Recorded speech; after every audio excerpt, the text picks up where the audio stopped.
Manalangin na po tayo. Hallelujah. Praise the Lord.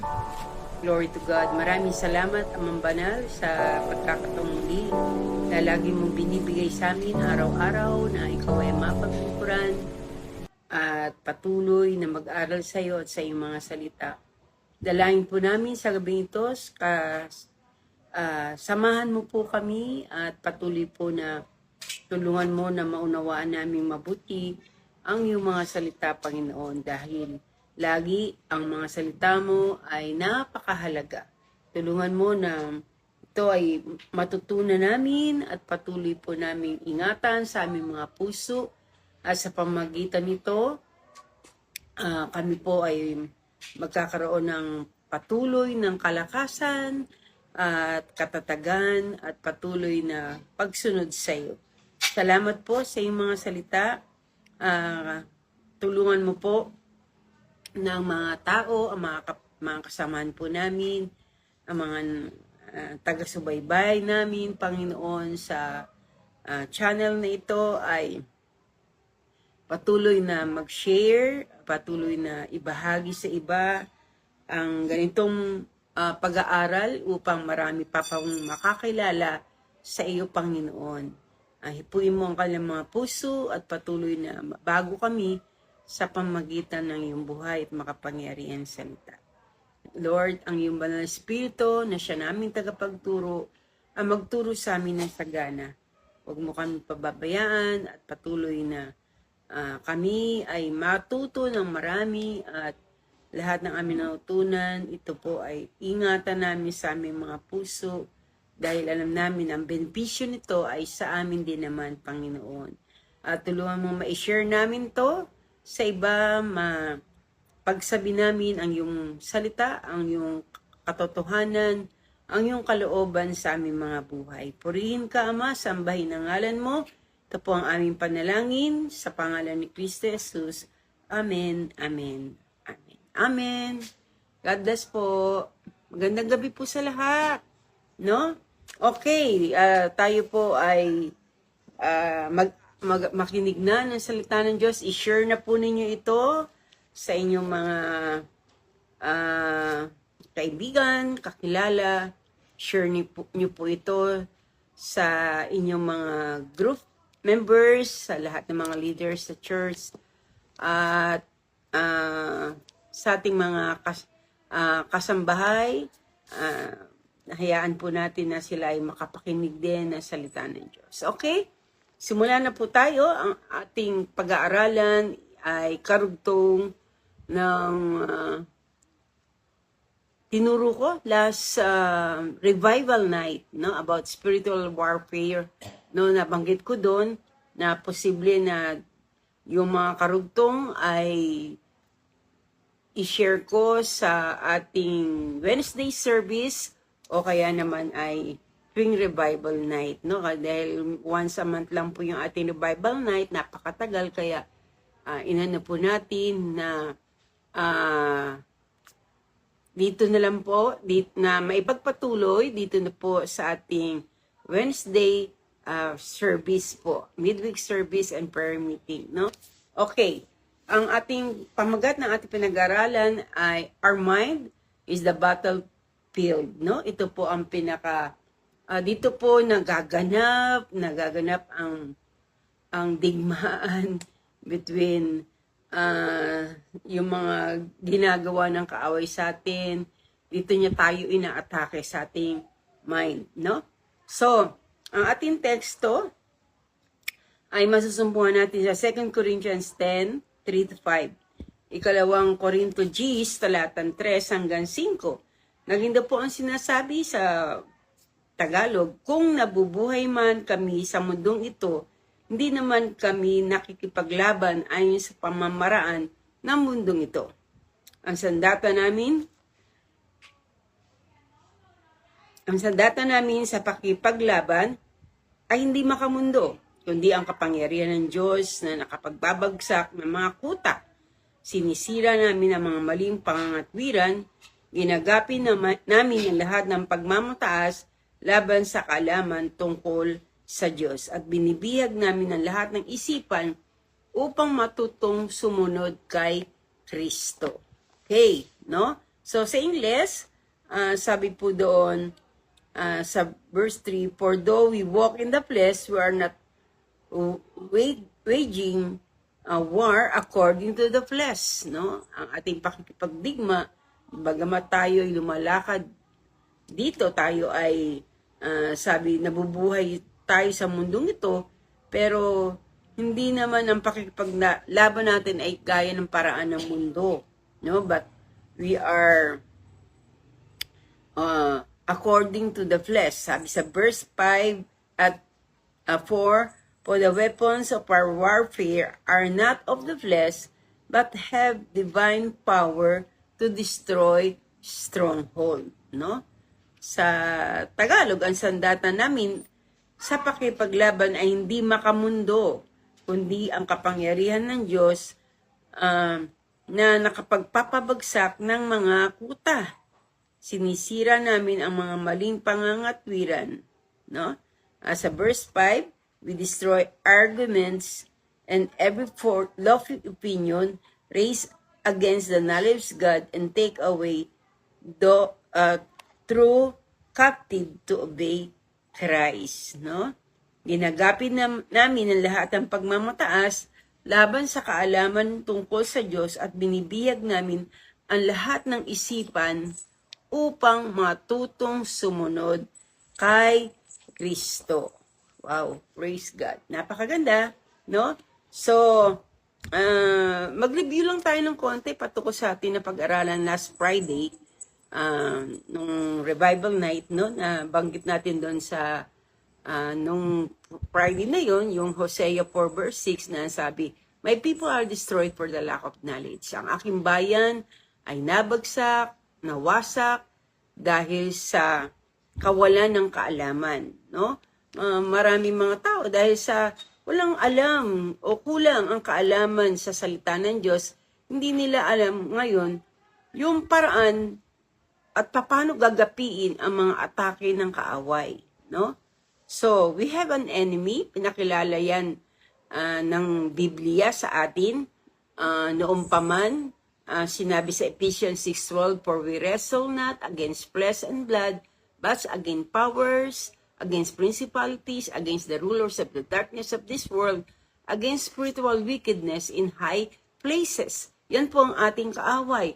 May mga ranggo ang mga kaaway natin, mayroong powers, kapangyarihan, principalities. Sabi nga po yung pong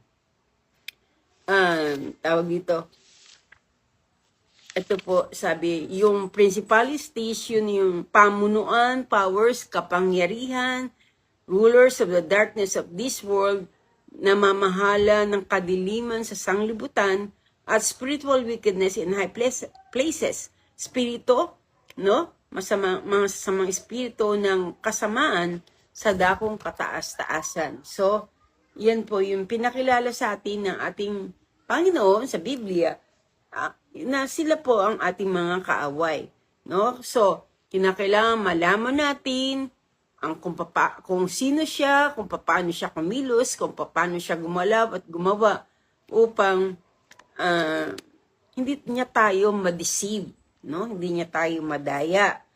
So, we must know Him and we must know His work, no?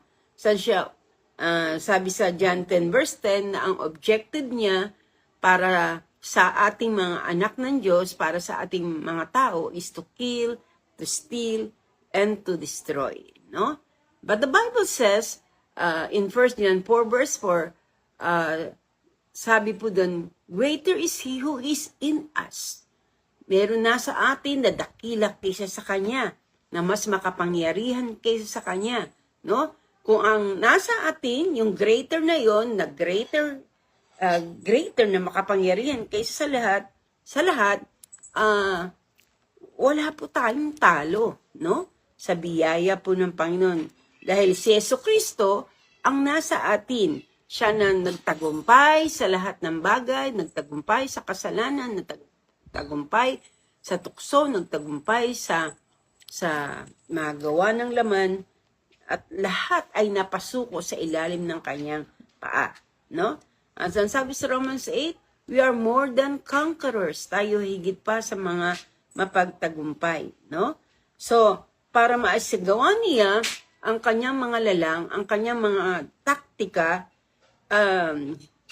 gumagamit siya ng mga deceits, ng mga taktika. He used deceits and tactics, no? So, kaya nga meron tinatawag na violent war, meron pakikipagdigma na raging around us 24 hours in a day, no? 24 na oras sa isang araw, na ang tawag doon ay invisible war. Hindi natin nakikita through our naked eyes, sa ating mga mata, hindi natin nakikita yung war na iyon, but this is an invisible war. It is the battle of the mind. Dito po, sa ating mga isipan, nagsisimula yung battle, no? So, our mind is our greatest asset. So, kaya ito ang pinupinterian ni Satanas dahil yung pinagka-greatest ang kanyang pinupunterya, our mind, no? So, ginagawa ni Satanas, he diligently set up stronghold. Nagtatanim siya, naghahasik siya ng kuta, no? Ng refuge sa ating mga isipan, no? Parang ano ba Tagalog, madaling Tagalog sa kuta? Para po bang kampo 'yun, no? Parang nagtatayo siya ng kampo, kuta sa ating mga isipan para madali niyang madaig o maisagawa ang kanyang plano to kill, to steal, and to destroy the people, no? Okay, so nagse-set up siya ng stronghold sa ating mga isipan. Kaya nga may mga tao na hindi nila naririnig o hindi nila napapakinggan ang tinig ng Diyos, no? Kaya hindi nila naririnig ang Panginoon because their minds are broken. Yung kanilang mga isipan ay nawasak, nasira, at hindi nila magawang makakonekta sa Diyos dahil ito'y wasak, sira, at dinistrong ka ng kaaway, no? Kahit na gusto natin minsan makakonect sa Kanya, parang ang hirap dahil may stronghold na tinanim siya sa ating mga isipan. At ilan sa mga importanteng bagay na dapat nating malaman sa gabing ito ay matutunan natin ito at maituro natin sa iba, no? Kung paano natin babantayan, kung paano natin palalaksin, at paano natin marirenew, mababago ang ating mga isipan, no? So, ito po ang kailangan, alam natin kung paano ito bantayan, ang ating mind, how to guard our mind, how to strengthen our mind, kung paano natin palalakasin ang ating mga isipan, and paano natin marirenew o mababago ang ating mga isipan. Because the battle begins in our mind, no? The battle for sin always start in the mind, no? Laging dito nagsisimula yung battle, dito nagsisimula sa ating mga isipan. So, alam natin na ang mind ay leader ng lahat ng ating action, no? Ibig sabihin, kaya natin ginawa to, halimbawa, kaya ka nagdabog, kaya ka nanampal, kaya ka gumawa ng ganung gawain kasi sinabi yun ng iyong kaisipan. May inisip kang hindi maganda patungkol sa taong yun, no? Kaya mo ginawa yun. So, siya ang leader ng lahat ng ating action, lahat ng ating magawa, no?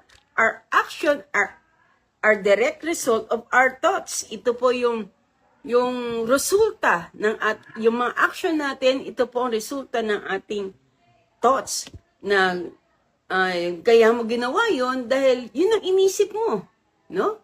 So, kaya delikado na kung ano-ano ang ating isipin na magpadaya tayo sa kaaway sa pamagitan ng ating isipan kasi kung ano yung ginagalaw natin, kung ano yung action natin, yun ay bunga ng ating kaisipan. Kaya nga dapat, sabi sa Romans 12 verse 2, be not conformed to this be not conformed, no, but be not conformed, but be ye transformed by the renewing of your mind. Sabi, wag daw tayo makiayon, no, sa mali, wag tayo makiayon kung ano sinasabi ng ating isipan, but be ye transformed. Magbago tayo ng ating pag-iisip. At yung pag-iisip na yon ay dapat ang pag-iisip natin ay gaya ng pag-iisip ng ating Panginoong Hesukristo, no? So,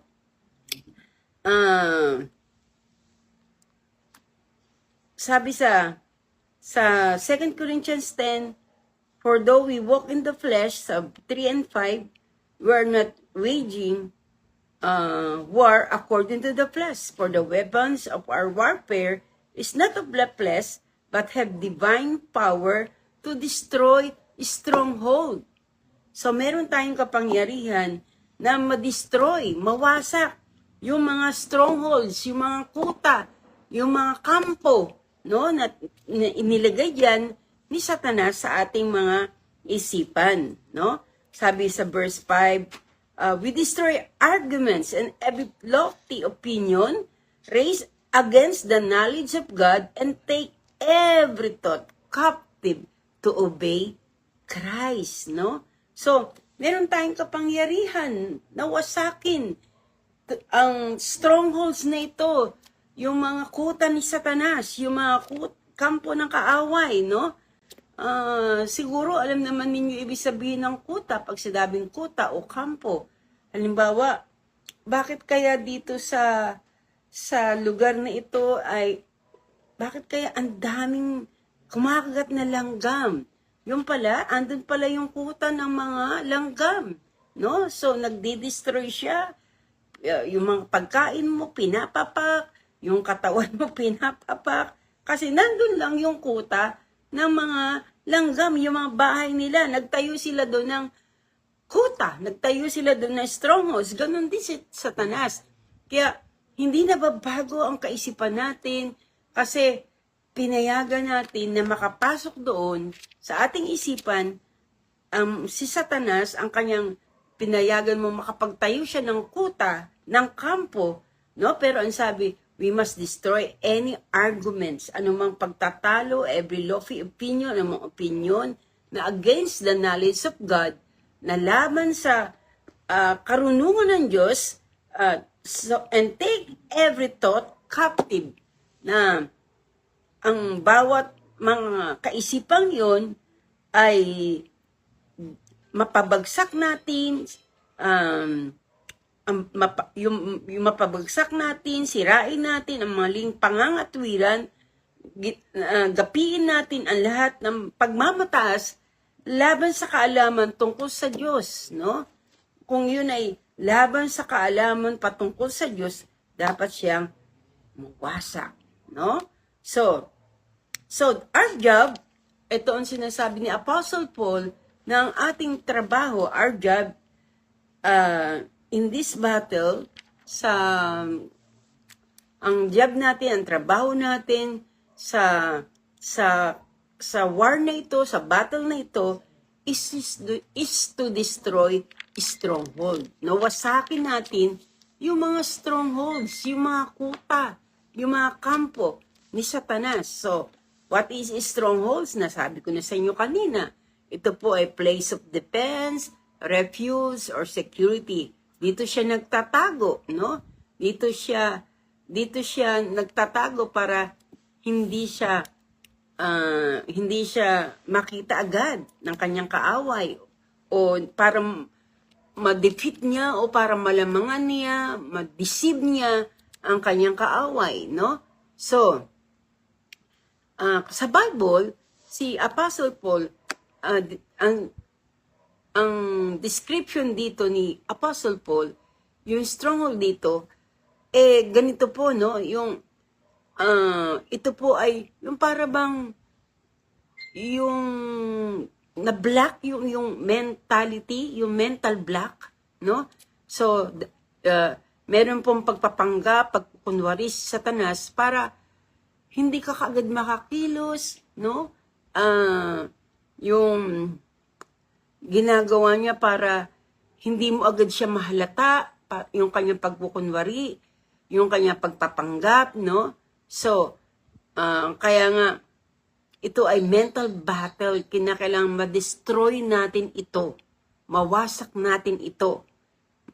Ito ay ating masira, no? Yun ang sinasabi ni Apostol Pablo. So, yung tinatawag na destroy dito, wasakin natin, it can be one of these two things. Pwedeng isa dito sa dalawang ito na yung dapat natin i-destroy. Una, can be the world view.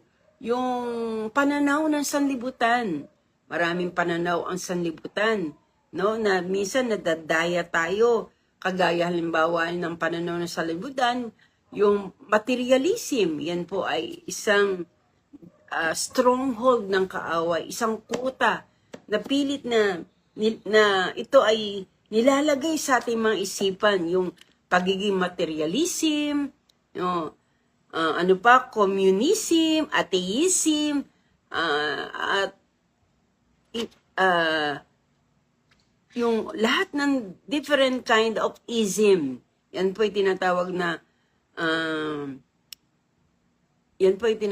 stronghold ng kaaway na ayon sa pananaw ng mundong ito, no? This mental stronghold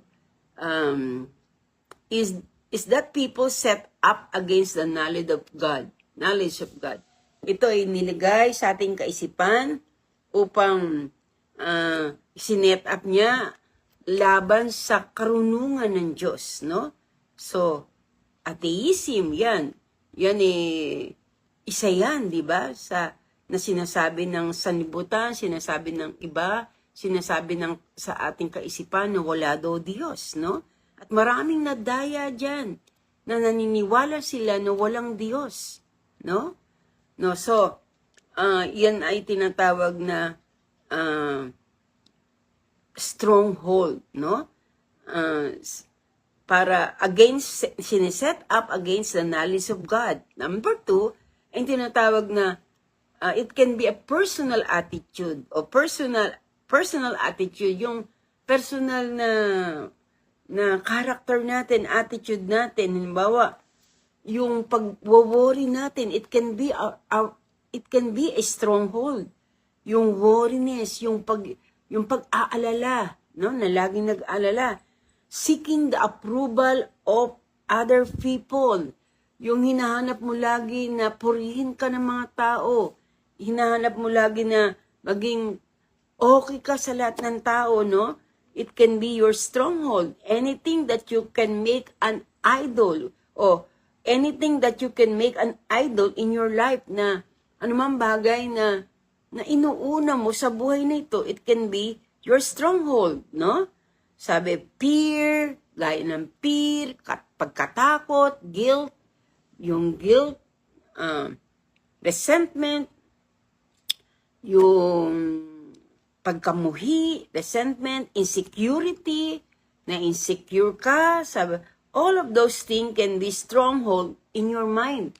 Itong lahat ng ito ay kuta ng kaaway na tinanim sa ating mga isipan, no? At kinakailangan, sinasabi po sa Biblia, yung stronghold na ito must be tear down, mabagsak, mawasak, masira, no? Kaya nga sabi ni Pablo sa 2 Corinthians 11 verse 3, ngunit ako'y natatakot, baka sa anumang paraan kung paano si Eva ay nadaya ng ahas, ang iyong walang malay at malinis na pag-iisip kay Kristo ay pasamain. No? So, natatakot din si Pablo na itong mga tao ito na inalagaan niya, inilapit niya sa Panginoon, na nagkaroon ng magbuting puso, magandang kaisipan, ay pag-alis niya ay pasamain, no, ng iba, ng mga ministro ng ministro ng deceit, no? Yung mapagkunwari, no? Nagkukunwari ministro ng Diyos na dapat inalalayo nila ang mga tao sa Diyos. Kaya ito ang takot ni Pablo, na baka sirain nila ang inyong pag-iisip, pasamain nila inyong walang mali at malinis na pag-iisip, na gayang ginawa nila kay Eva. Ipo ba? Na nakipagkaroon sila ng conversation doon sa ahas, sa devil, at sa bagay na yun, nadaya sila ni Satanas at nakakain ng bunga ng punong kahoy na pinagpabawal ng Diyos. So sabi yan, taking every thought, nadalhin natin ang bawat pag-iisip natin. Ibig sabihin dyan, yung take every thought captive to obey Christ. No? Dalhin natin ang bawat kaisipan natin na captive. Ibig sabihin na ito ay ating nagapi, no? Para sumunod kay Kristo, no? So, take captive every thought. Sa Greek word, ang ibig sabihin po nito are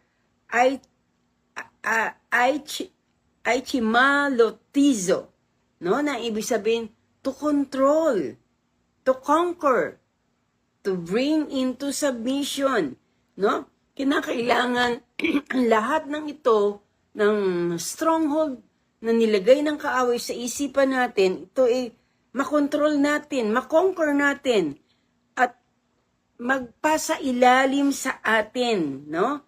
To take capture, to submit every thoughts, magpasakop ang bawat isipan na ito sa obedience, sa pagsunod sa ating Panginoong Hesukristo.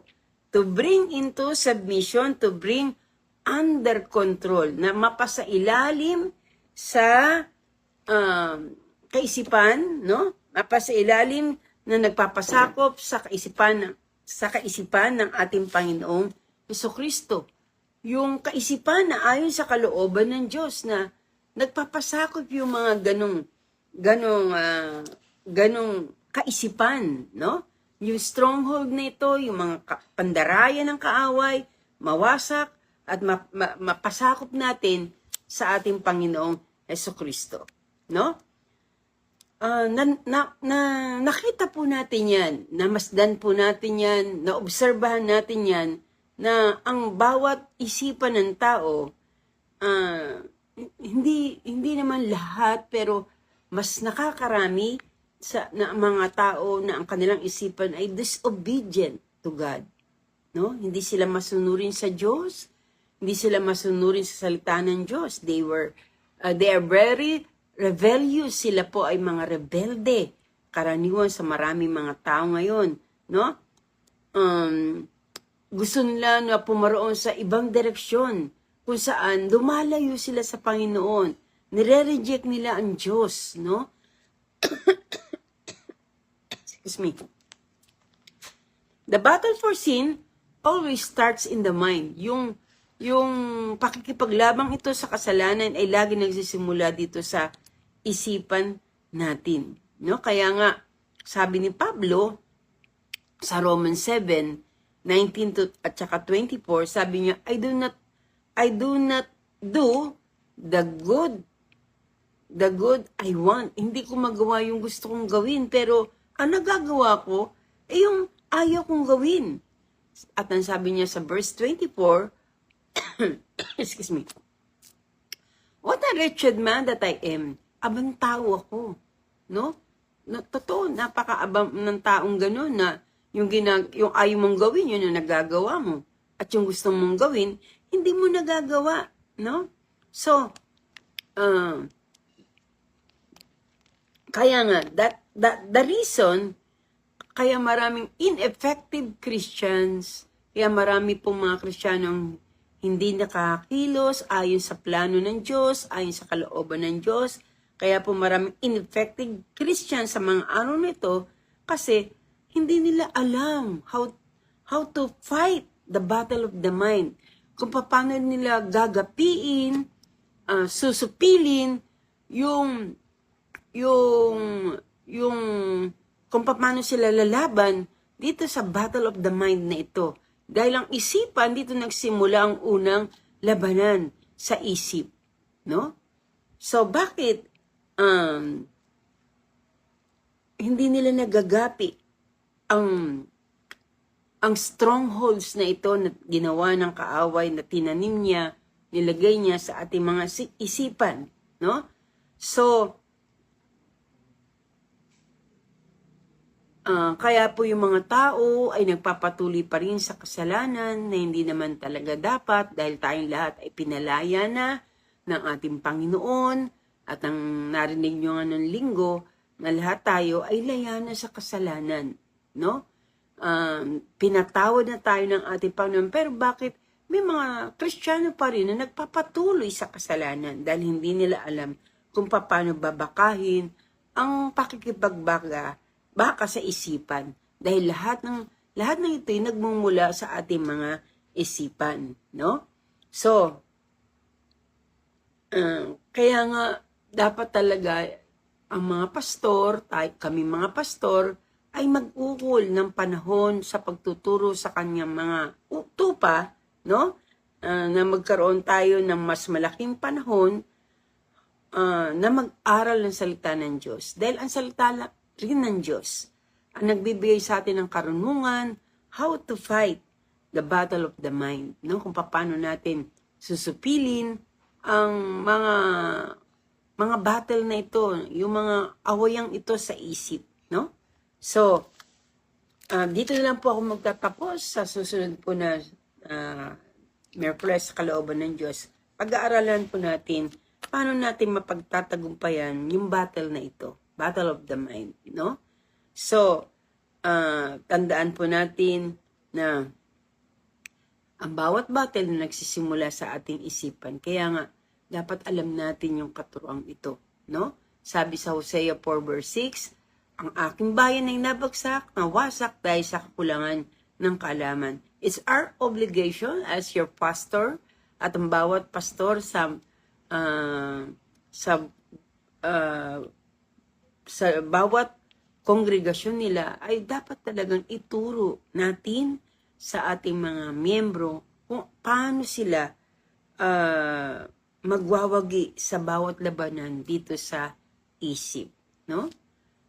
Salamat sa Diyos kasi lagi niya tayong binibigyan ng kanyang karunungan, kaalaman kung paano tayo dapat kumilos sa muling araw nito. Dahil gusto ng Diyos na maging mapagtagumpay tayo, na tayong lahat ay nagwawagi sa lahat ng mga gawa ng kaaway na dyablo, no? So, Sunday, sa Wednesday, ituturo ko po sa inyo yung 4 principle of winning, paano mapagtagumpayan yung battle of your mind, no? So, wag kayong mawawala. Parang introduction pa lang itong ating napag-aralan ngayon. Pero balik-balikan nyo, panoorin nyo po ang ating video kung hindi nyo po masyadong nakuha. At sa gabi ito, salamat po sa Diyos dahil nakapagsimula po tayo, malaga nakapagsimula tayo ng bagong topic na ito. At susundan po yan sa mga susunod na araw. Manalangin po tayo. Panginoon, salamat po sa iyong kabutihan. At unti-unting pinapaunawa mo sa amin ang mga bagay-bagay para maalaman namin ang buong katotohanan mo at ang kalooban mo sa aming mga buhay.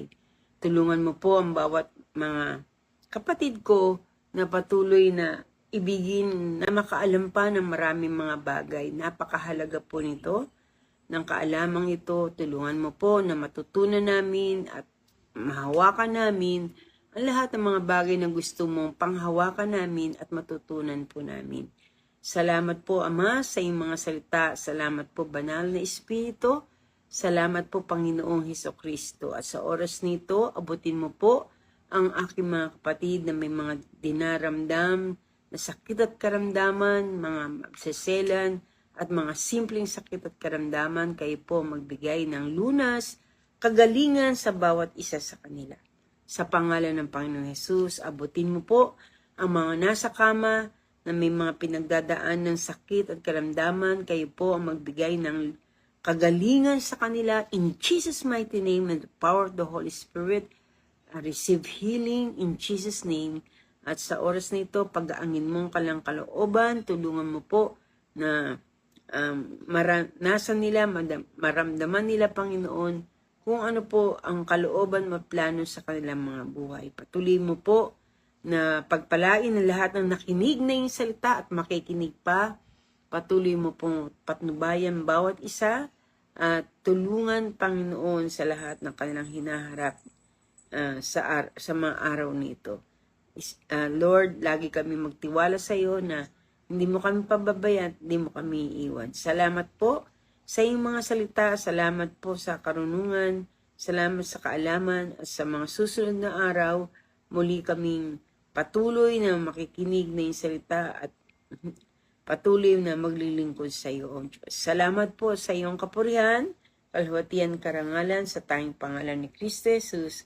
Amen, amen, amen. Amen po. God bless po sa lahat ng mga nakinig at makikinig pa. Pagpalain po tayo ng Diyos at nawa tayo po ay makinig sa mga susunod pang gawain natin. Sa Wednesday, pagpapatuloy po natin yan. Yung battlefield is on our mind, no? So, mahalaga na matutunan po natin yan dahil sa bagay na yan, madali po nating madadaig kung ano man po yung ninanais ng kaaway na pasamain sa atin, hindi tayo papayag dahil alam na natin kung paano siya gumalaw at kumilos, no? Yun lang po, pagpalain tayo ng Diyos. See you on Friday and Sunday, no? Magkita-kita po tayo sa gawain ng Panginoon at ingatan tayo ng ating Diyos at bigyan tayo ng Diyos ng kalakasan at buhay sa araw-araw, no? Magandang gabi po sa lahat. Pagpalain po tayo ng Panginoon at ingatan. God bless you.